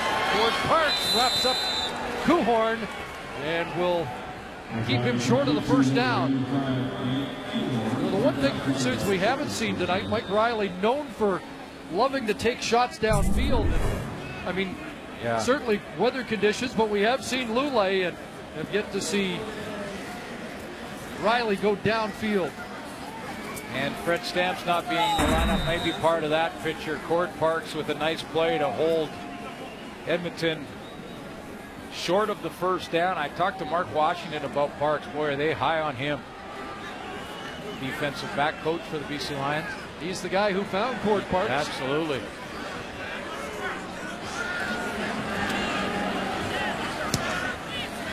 Shaw the boot. A hop that's taken by Williams, and he gets drilled. As you hear the equipment pop as he gets jarred out of bounds. Well, after almost 3 full quarters of rain, a nice rainbow over Commonwealth Stadium. Conditions vastly improved, but it didn't seem to matter to Travis Lulay. He's been hot since the opening kickoff of the second half. Back into the hands of Andrew Harris. Plunging ahead, but a terrific second half for the Lions quarterback. Pretty good completion percentage. That long ball to Emmanuel Arsenal, second down, big play, and of course closing in on 100 yards rushing on the evening himself. And the Lions as a team, 147 yards on the ground. Last week the Eskimos held Hamilton to 66 yards rushing. 2nd and 7. Fans urging the defense to come up with a stop. Pressure on, a long pass for Iannucci in the flat. He's got it. Boy, he fought it. He fought it. And Travis Lulay had to take one right in the mouth here from Odell Willis. It was a great matchup. Ben Archibald, Odell Willis, watch him dip his shoulder, get up the field, get around the corner. Karan Williams calls that bending the corner. And Travis Lulay had to take the hit right in the chest to get it out there. Now Marco Iannucci fought it, but comes up with it.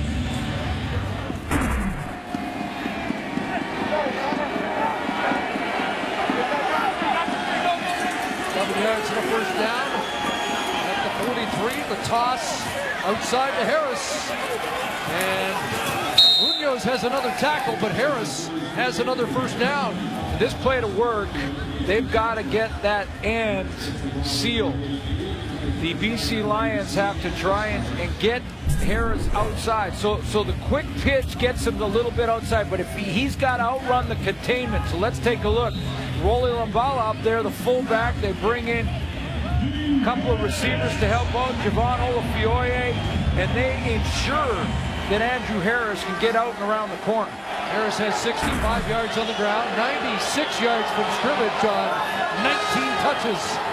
Make it 20. As he gets 3 more tough yards. So just about to 100 from scrimmage on the night for Andrew Harris, who has a touchdown in the game. Now 10 back of his quarterback. He's got to get ahead of the quarterback before the end of the night, doesn't he? Bragging rights for the week. You know, it'll be a steady diet. Probably on 2nd and long, unless they look to him out of the backfield. He is such a great receiver.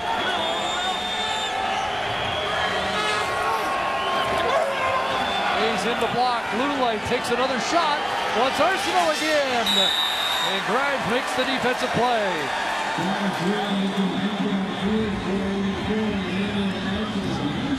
Well, 2 new corners we're seeing. Court Parks for the BC Lions. Aaron Grimes here. And this is Arsenal who got him in that zone defense, but this time it's straight man-to-man, and it's all one-on-one contest. Grimes gets beat initially, but he doesn't give up on the play, keeps with it, and the important part at the end as the ball is arriving is to look back, play the football so you don't draw the penalty flag.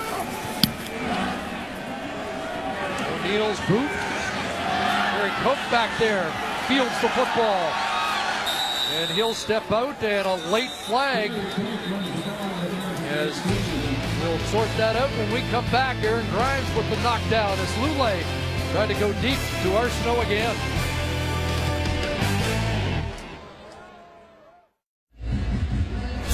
Sports Center's hitting the road once again with the Craft Celebration Tour. We've narrowed it down to top 20 communities. Voting continues Monday. And what a head-to-head matchup from Alberta. Fulton against Raymond. Make sure to go online and cast your vote. Well, mine's for Live Long and Prosper. There you go. You're a Star Trek Alberta. guy. Yeah. And the Raymond folks have a lot of CFL ties. Lloyd Fairbanks with the Ralph brothers. Right, the Ralph brothers, Brett and Brock. So the CFL against Star Trek in that matchup. holding call against Edmonton, and again, penalties back them up. Riley along the goal line and now downfield, and that will short hop, intended for Kuhorn.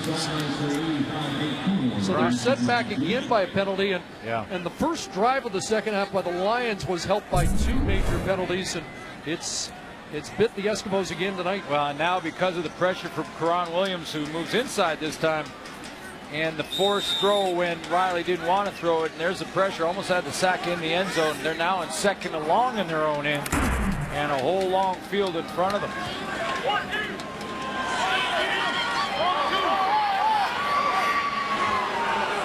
Second and 10. Pressure coming. Riley gets out of there. Green Smith in pursuit, and Mike Riley, a little extra effort to get across the 20 and get the first down. This is a great effort by Mike Riley, because his receivers are going to learn that when he gets outside and scrambles for his life like this, they've got to work back to him and help him out. I'm going to show you what I'm talking about. Watch Riley get out here on the run. Go ahead and run it, guys, and then get on the run here. He's in big trouble, and he's got a long way to go in a hole. Now hold it here. As soon as they see him scrambling, they got to start fighting back and getting back into the open area to give him some help. Remains second down. They kind of stand where they're covered. Don't give him much help. He's got to take a couple hits and do it on his own, but they'll rally around that, get back in the huddle, and they take a penalty, and it goes all the way back. It was an offside. Looked like one of the receivers might have been a step ahead of the snap of the football. We believe Marcus Henry, the culprit. So your quarterback lays it on the line, gets the first down, and they got to regroup. Second and 15. Anybody open?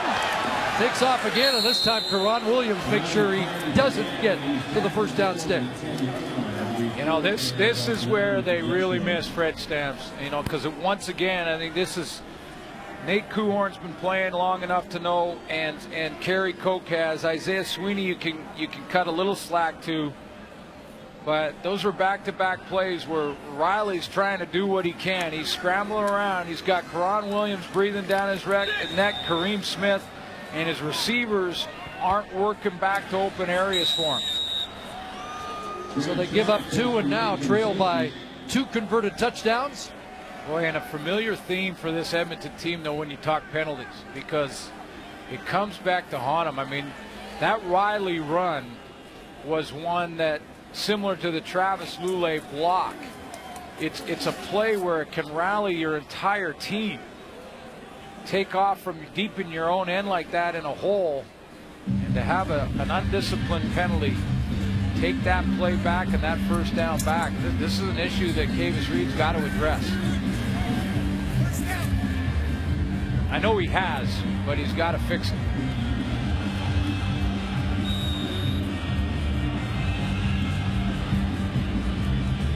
And it's made worse, compounded by the fact that last penalty was just 5 yards, but it takes a first down run off the board. Well, and an inspirational play. Could be a rallying point play. Lions opt to take the ball at the 35 after the safety. And they'll give Arsenault the end around, and he gets tripped up behind the line of scrimmage. Munoz has had an active night for the Eskimos on defense. Yes, he has. Very impressive night. And Arsenault shaken up. He's still down.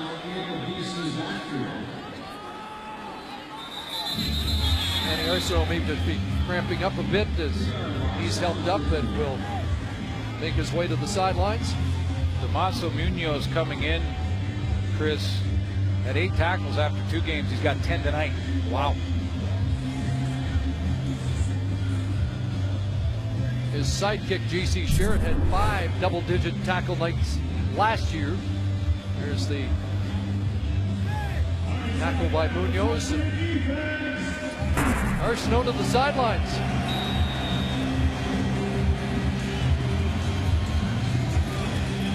Clock running.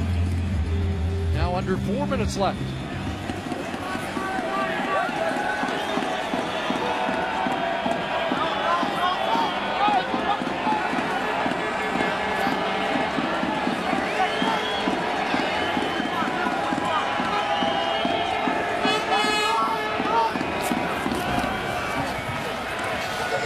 Lulay flush. Takes off again. And is taken down. Tackle made by Don Oramacion. So the Eskimos defense does the job, and they'll get the ball back prior to the 3-minute warning.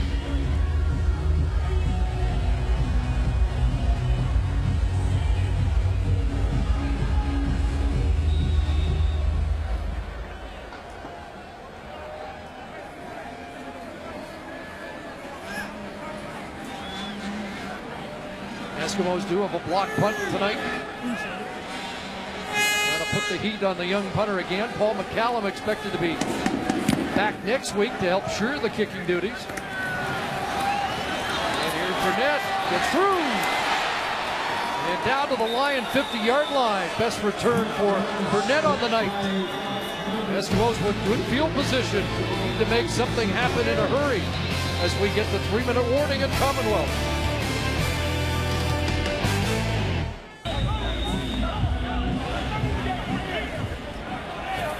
Well, the heat's been on Mike Riley tonight, as you can see from those stats. Just under 3 minutes to go. Still time. They're in 3-down territory, needing a couple of major scores. Live side, and there's Kuhorn. He's got a catch. Met there by Cord Parks. Well, some of the little things, as Mike Riley calls the plays on the line of scrimmage now, but the little things, got out of bounds there and saved a couple of seconds on the clock. Was a couple of 2 penalties that took first downs off the board. Bad decision on a punt return. Those things add up. We'll see if they can make up for them in the last 2.5 minutes. 2nd and inches. Hands it off, and they'll get the first down. John White crashing across. But Mike Riley wants to go hurry up. See how crisply they can work the offense. No huddle.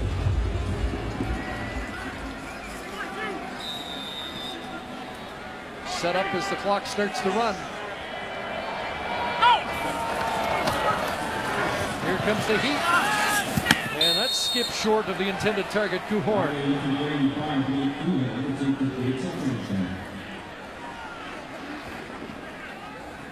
Well, 2 possessions down, you 3-down football now for Mike Riley. So he doesn't need, if he doesn't have it to force it, he can throw it underneath, play for that 3rd down play, knowing he's going for it anyway.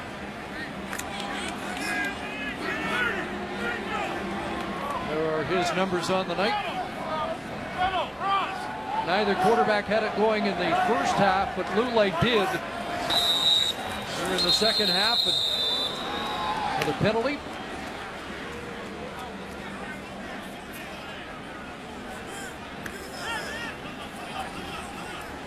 Procedure, Edmonton 65. 5-yard penalty remains 2nd down. Reset the clock to read 2-2-2.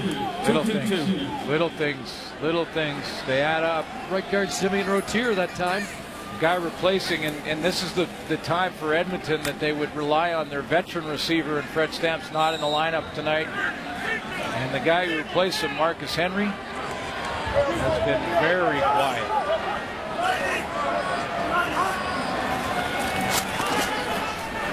Pump from Riley, who steps up out of the reach of Cream Smith, and now he's got to run for his life, and Solomon Elavimian makes sure he doesn't go far.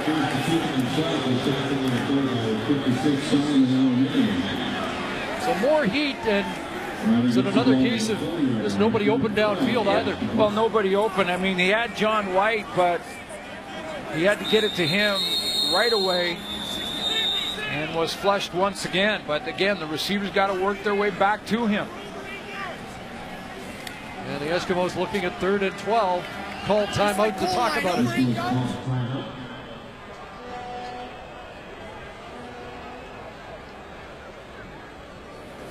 Again, they'll meet again next week under the roof at BC Place.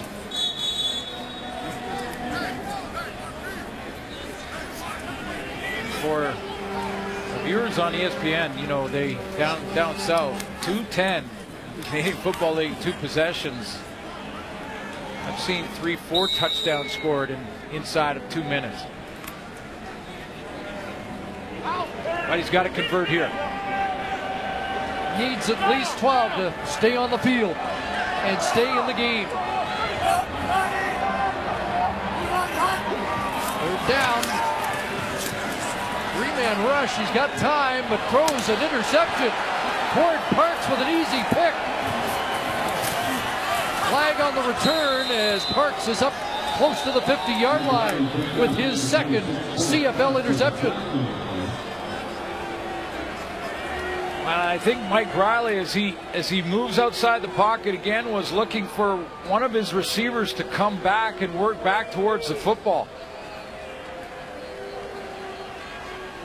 Holding on the return against the Lions, but the damage done by BC's defense. Yeah, they're going to back up out of there and obviously make Riley push it. He needed 12 yards. You don't see an Edmonton receiver close to Cord Parks on that.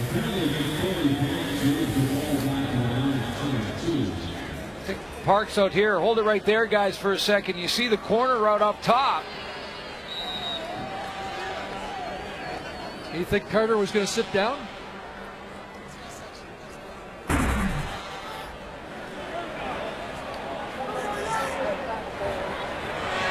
the Lions come up with the football and start at the 21. And here's Harris looking for room on the right side and unable to turn it up. You know, and I don't want to pick on these receivers too much, but and Cord Parks is in the right position, but Matt Clark here is going to run a corner route, and when Riley scrambles outside, this is where he's got to fight for his life with his quarterback. As he scrambles now the route's over. Stop it here. He's got to come from here and now start coming back into the open area to help out and try and create something, not just kind of drift away. And when he does that, he leaves Cord Parks all alone to just make an easy catch like he's returning a kick.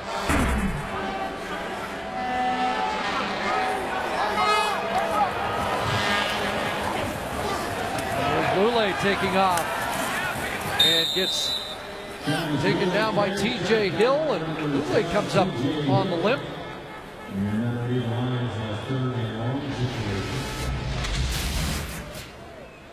Third quarter, he just took over. He figured out that in order to move the chain, he's going to have to move his legs. And when he started running the football, it inspired his entire team. He did make a couple plays down the field too, one to Emmanuel Arsenal, but 83 rushing yards, a career high for Travis Lule. But the play he'll talk about was his big block. Oh, was he pumped on that one? So they run time off the clock, and O'Neill kicks it away as Burnett backpedaling to his 36. And Joe Burnett is collared by Kyle Jones up at the 45-yard line, and we're into the final minute. Eskimos, barring something miraculous, will go 0-2 at home, and the Lions will post their first road win. And second consecutive victory after that opening game loss at McMahon.